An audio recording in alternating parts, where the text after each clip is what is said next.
उस लड़की ने जानबूझकर अपने कंधे की स्ट्रैप नीचे की और जज को दिखाया। फिर वो काठी पर चढ़ गई, हाथ उठाए और बोला कि वो कंपटीशन से बाहर हो रही है।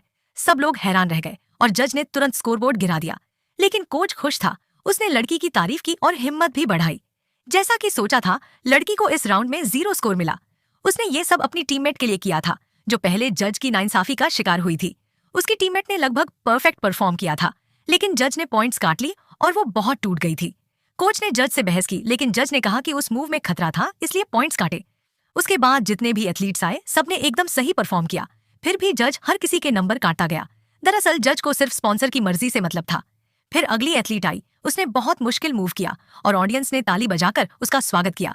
लेकिन फिर भी जज ने नंबर काट दिए। किसी को यकीन नहीं हुआ और लोग गुस्से से भर गए। जज ने कहा कि उसने अपने कंधे की स्ट्रैप दिखा दी थी, इसलिए मार्क्स कटे।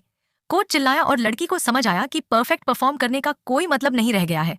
इसलिए उसने सोचा कि कंपटीशन से बाहर होना ही सही रहेगा। इसके बाद एक और एथलीट आई, उसने ट्रैक को जैसे रैंप वॉक बना दिया, नाचती चलती हुई। फिर उसने भी दोनों स्ट्रैप्स दिखाए और बाहर हो गई। जज हैरान था, लेकिन बाकी एथलीट्स को ये देखकर मजा आने लगा। एक के बाद एक सबने जज का मजाक उड़ाया और कंपटीशन से बाहर होते गए। जज गुस्से में था, लेकिन एथलीट्स खुश थे।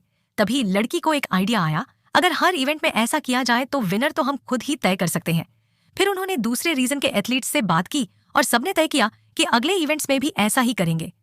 बाद में एक और एथलीट बैलेंस बीम पर नाचने लगी। कोच बहुत खुश हुआ और ऑडियंस ने खड़े होकर तालियां बजाईं। जब लड़की आई, उसने एकदम परफेक्ट और मुश्किल मूव किया, लेकिन फिर भी जज ने नंबर काटे। तभी नेशनल टीम की एक एथलीट आई। लड़की थोड़ी घबरा गई क्योंकि वो बहुत अच्छी प्लेयर थी और उसका आना प्लान का हिस्सा नहीं थी। लेकिन उस एथलीट ने भी जानबूझकर स्ट्रैप दिखाया। उसने भी जज की नाइंसाफी देख ली थी और उसे लगा कि ये कंपटीशन सही नहीं है।